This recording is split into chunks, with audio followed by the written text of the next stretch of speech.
Dadperfectrevenge. My daughter-in-law called and said, "Your son agreed that my parents are moving into your lake house. If you have a problem with it, sell the place and come back to town." I didn't argue. I didn't raise my voice. But I made sure that when they arrived, they'd find exactly what they deserved. I'm Howard Miller, 58 years old, and I'd worked construction for 32 years to buy that place. Every overtime hour, every weekend job, every lunch eaten from a cooler on a job site, while other guys went to restaurants. All of it went toward one goal, a retirement home on Lake Vermilion, where I could finally hear myself think. The closing papers were spread across the attorney's desk like a promise finally kept. Helen Martinez, the real estate lawyer, watched me sign each document carefully. "Congratulations, Mr. Miller. You're now the owner of one of the nicest properties on Lake Vermilion, $185,000. Every penny I'd saved during decades of 60-hour weeks, skipped vacations, and brown bag, lunches, all of it converted into a 3-bedroom cabin with a dock, a boathouse, and 2 acres of pine forest." I shook her hand and collected the keys. They felt solid in my palm, substantial. The drive north from Duluth took 2 hours on roads that grew progressively narrower and more beautiful. Highway became county road. County road became gravel. Cell service dropped from 4 bars to 2 to 1 flickering signal. I stopped at a bait shop that also sold groceries and picked up coffee, eggs, bread, and butter. The woman at the register asked if I was visiting. "Living," I said. She smiled like I'd passed some kind of test. "You'll love it up here. Quiet as a church." The final mile wound through forest so dense the afternoon sun came through in scattered coins of light. When the lake appeared through the trees, I pulled over and cut the engine. A great blue heron stood motionless at the water's edge. As I watched, it struck the surface and came up with a fish glinting silver in its beak. I sat there for 5 minutes, just breathing. No jackhammers, no car alarms, no shouting from the apartment upstairs. Just wind in the pines and water lapping against the shore. The cabin exceeded the photos. Cedar logs weathered to silver. Stone fireplace climbing the north wall. Wide windows facing the lake. 3 bedrooms seemed excessive for a man alone, but the extra space felt like luxury after decades in cramped city apartments. I unpacked methodically, the way I'd approached every project in my career. Tools arranged on the pegboard in the garage, hammer, wrenches, socket set, each in its designated position, books organized on the built-in shelves, coffee maker positioned on the kitchen counter where morning light would reach it first. By sunset, everything was in place. I made coffee too late in the day, not caring, and carried it to the Adirondack chair on the dock. A family of loons had appeared, their calls echoing across the water like questions and answers. I called my son, Bradley. "Dad." His voice came through warm despite the weak signal. "Did you close on the place?" "Sitting on my dock right now watching loons."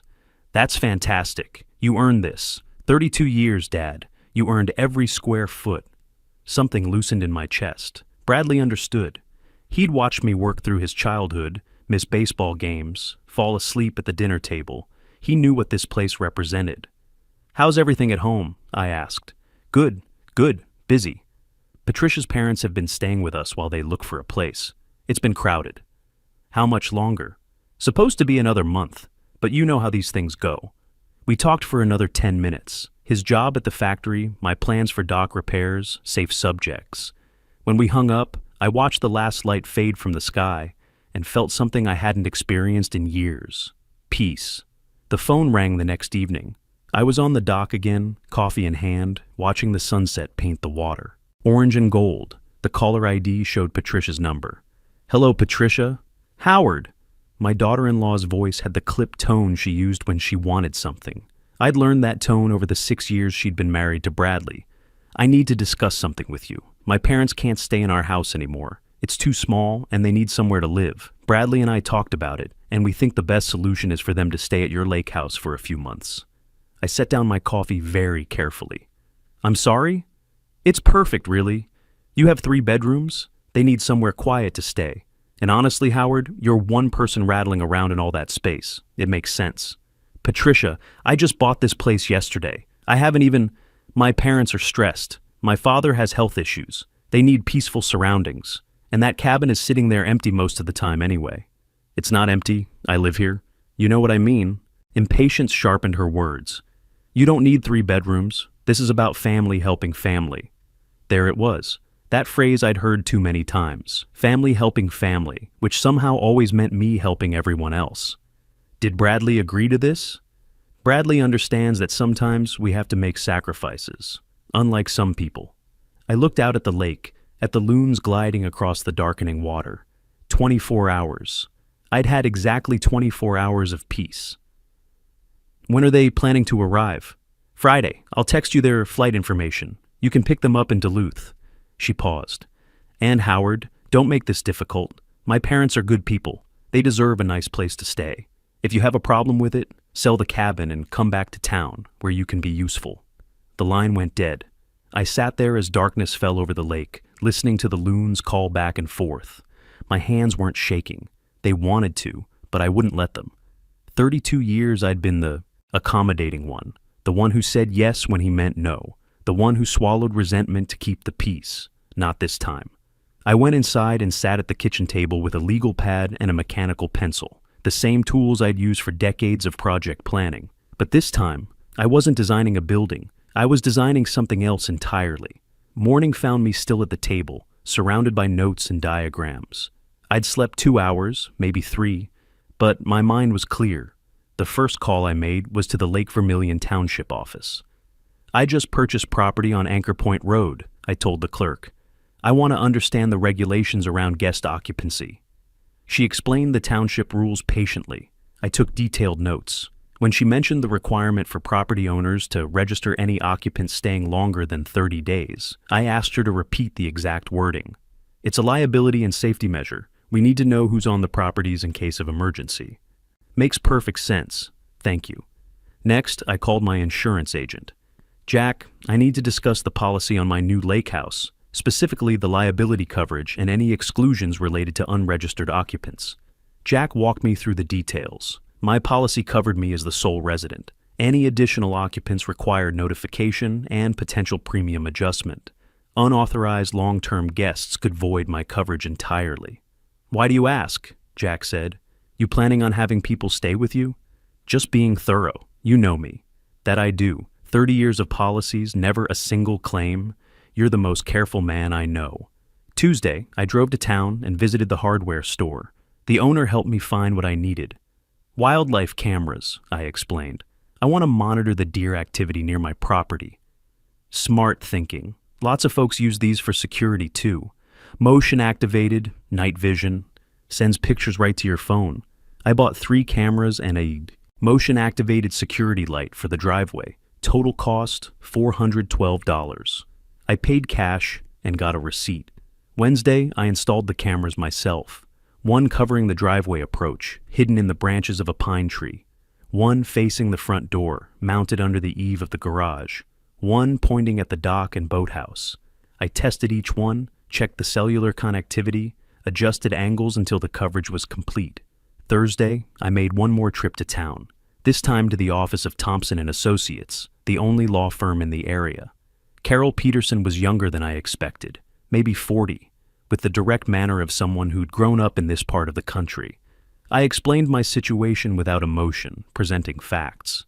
So your daughter-in-law informed you that her parents are arriving Friday to stay in your home.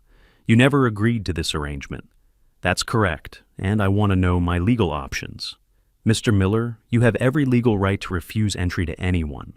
You choose. This is your property. You have no obligation to house your son's in-laws. What if they arrive anyway? If they refuse to leave after you've clearly asked them to, that's trespassing. You can call the sheriff. I hired her on the spot. $2,000 retainer, which I paid by check. On the drive back to the cabin, I thought about Bradley, my son, the boy I'd taught to ride a bike, helped with homework, watched graduate from high school. He wasn't the problem here. Patricia was the problem. Friday morning arrived cool and overcast. I woke at 5, made coffee, and watched the mist rise off the lake. My phone showed the text Patricia had sent the night before. Mom and Dad, landing Duluth, 11:30. Be there. I didn't reply. At 11:30, I was on my dock reading a book about Minnesota history. At 11:45, my phone buzzed with a call from Patricia. I let it go to voicemail. At 12:15, a text. Where are you? They're waiting at the airport. I continued reading. At 12:47, Bradley called. I answered. Dad, what's going on? Patricia's parents are stranded at the Duluth airport. She said you were supposed to pick them up. I never agreed to pick them up. I never agreed to let them stay here. Silence. Then, Dad, Patricia said. Patricia informed me. Bradley, she didn't ask. There's a difference. They're family, Dad. No, son, they're her family. I met them at your wedding and twice at Christmas. I don't know these people, and I certainly didn't buy a retirement home so strangers could move into it. More silence. I could hear Patricia's voice in the background, sharp and demanding. Dad, please, just for a few weeks. I said no, Bradley. That's my answer. I'm sorry this puts you in an uncomfortable position, but I'm not responsible for promises Patricia made without my consent. I heard him sigh. I'll talk to her. We'll figure something out. Give my best to her parents. Tell them I recommend the Holiday Inn in Duluth. It's very comfortable.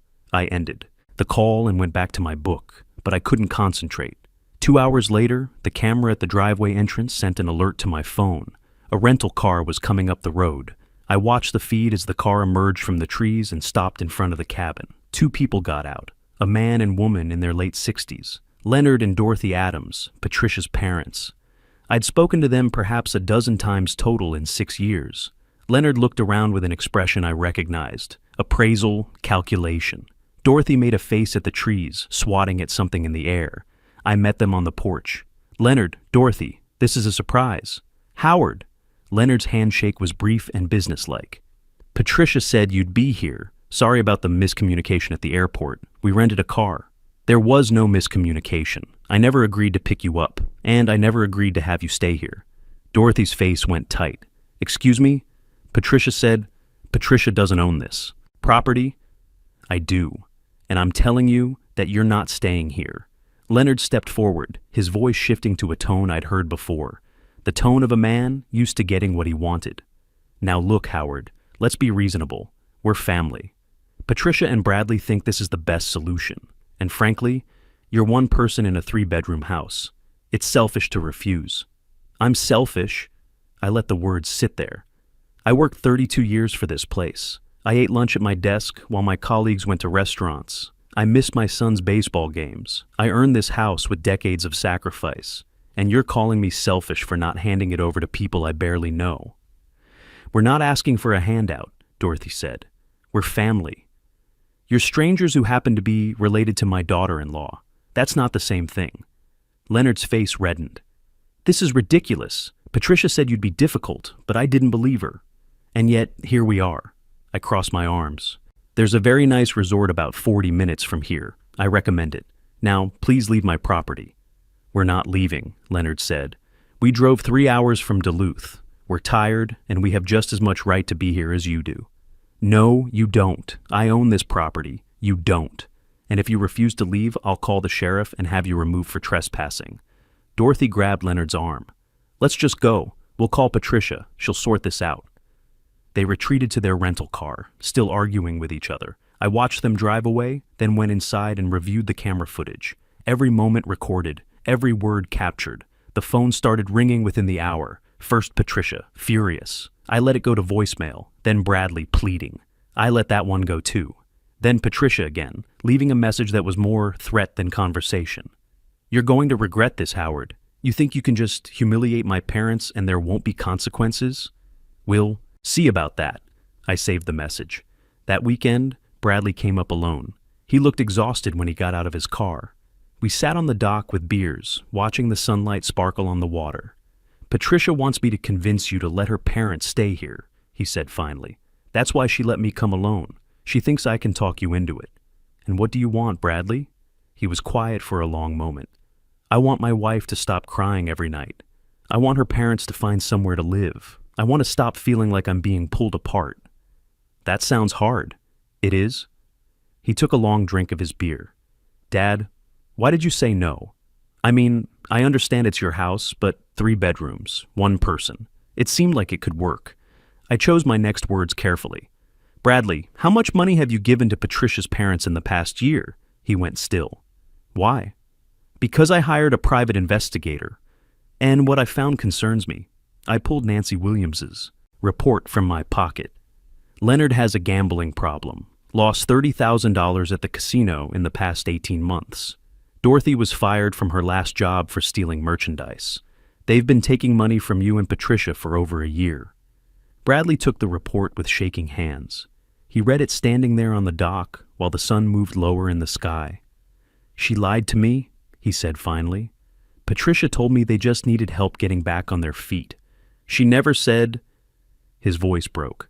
Dad, we've given them $50,000. That was supposed to be Emma's college fund. I know, son, but now you know the truth. What you do with it is up to you. He stayed through Sunday. We didn't talk about Patricia or her parents. We fished, cooked steaks on the grill, watched the loons, simple things, father and son things. When he left Sunday evening, he hugged me for a long time. Thank you for telling me the truth. I love you, son. Whatever happens, remember that. Patricia's retaliation began 10 days later. The first sign was a letter from the Minnesota Department of Human Services. Someone had filed a vulnerable adult report alleging that I was living in unsafe conditions and showing signs of cognitive decline. I called Carol Peterson immediately. This is a common tactic, she said. Family members sometimes weaponize social services to pressure elderly relatives. Stay calm, Howard. You're clearly competent, and your home is obviously well maintained. This will go nowhere. The social worker arrived 2 days later. Linda Anderson was professional and polite. I gave her a tour of the cabin, showed her my organized files, made coffee, and answered her questions clearly. Mr. Miller, I have to ask, is there any family conflict that might have prompted this report? My daughter-in-law wanted her parents to live in my home without my permission. I refused. She threatened consequences. I believe this report is one of those consequences. Linda took notes. That's consistent with the pattern I'm seeing in the report itself. The allegations are very specific in ways that suggest coaching. The investigation closed a week later, unfounded, but I knew Patricia wouldn't stop. The next attack came through Bradley. He called 3 weeks after his visit, and his voice sounded wrong, flat, rehearsed. Dad, I've been thinking, maybe you should consider selling the lake house. It's a lot for one person to maintain, and Patricia is worried about your health up there alone. Patricia is worried about my health. We both are. Bradley, are you reading from a script? Silence, then almost a whisper. She's standing right here. I can't... I understand. Tell her I got the message. I ended the call and sat down at the kitchen table. Patricia wasn't just trying to get my property. She was using my son as a weapon against me. The next morning, I called Nancy Williams again. I need more information about my daughter-in-law, financial situation, employment history, anything you can find. The report arrived a week later. Patricia had been fired from her retail job 4 months ago for employee theft. She hadn't told Bradley. She'd been withdrawing money from their joint accounts to maintain the illusion of income while actually funding her parents' lifestyle. The total now exceeded $60,000. I sent Bradley an email with the report attached. Subject line, "You deserve to know." The phone call came 6 hours later. "It's true," Bradley said. His voice was hollow. I confronted her. She admitted everything, the job, the money, the lies. "I'm sorry, son." "She's been lying to me for months, Dad, about everything. And when I asked why she filed that report against you, she said you deserved it for embarrassing her parents. What are you going to do?" A long pause.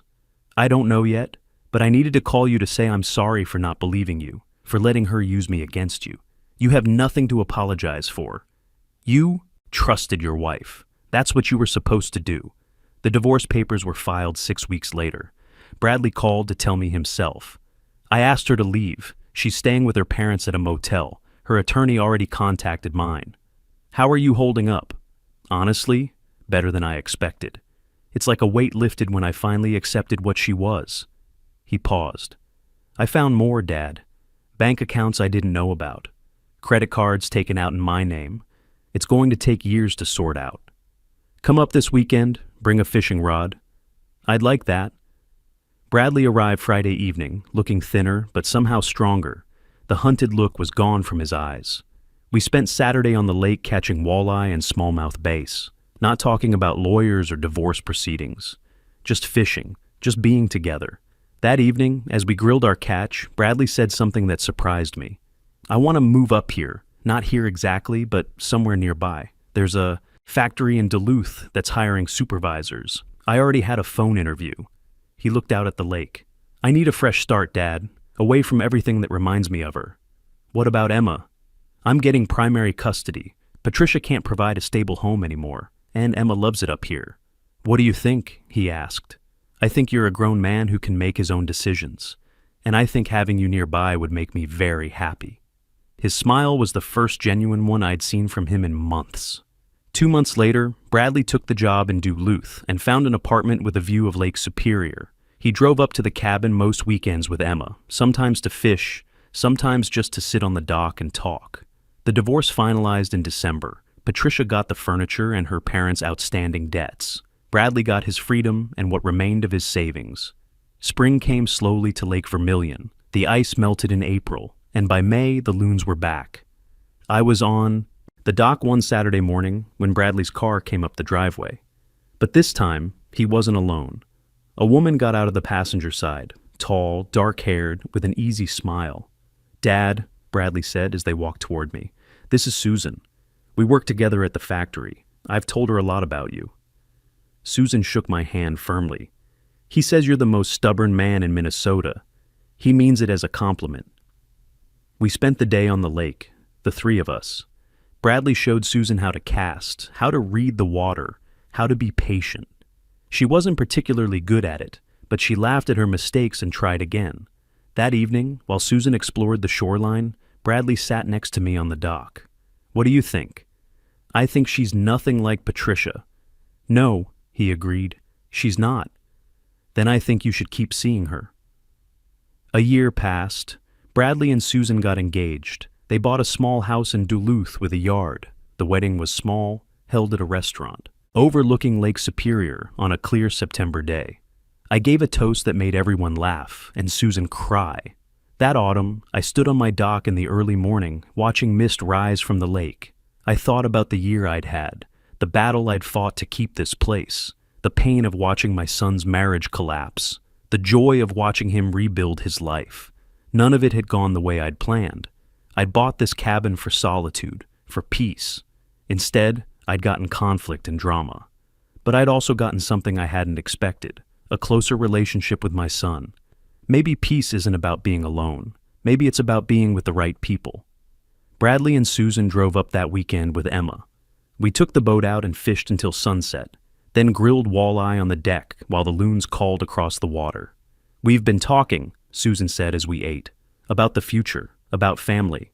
I looked at Bradley. He was smiling. "We're hoping to have kids someday. And when we do, I want them to know this place, to spend summers here, learning to fish, watching the eagles. I want them to know their grandfather." I had to look away for a moment, out at the lake, at the last light fading behind the pines. I'd like that. I'd like that very much. After they left Sunday evening, I sat on the dock until full dark, listening to the loons, watching the stars emerge one by one. 32 years of work had bought me this cabin, but what I'd built in the years since was worth more. A son who trusted me, a future daughter-in-law who respected me, the promise of grandchildren who would learn to love this place the way I did. Patricia and her parents had tried to take it all away. They'd used manipulation, lies, legal threats, and they'd failed. Not because I was smarter or richer, but because I'd refused to compromise my principles. I'd said no when everyone expected yes. I'd chosen truth over easy lies. And in the end, I'd gained more than I'd ever imagined. I stood up, stretched my old bones, and walked inside. The cabin door closed softly behind me, but the real door, the one I'd opened by standing my ground, would stay open forever. Inside, I picked up the phone to call Bradley, just to say goodnight, just because I could. Sometimes the greatest gift you can give your family is teaching them that love doesn't mean saying yes to everything. It means having the courage to say no when it protects what truly matters. I learned that standing your ground isn't about being stubborn or selfish. It's about showing the people you love that principles matter more than peace, and that real family respects boundaries instead of trying to destroy them.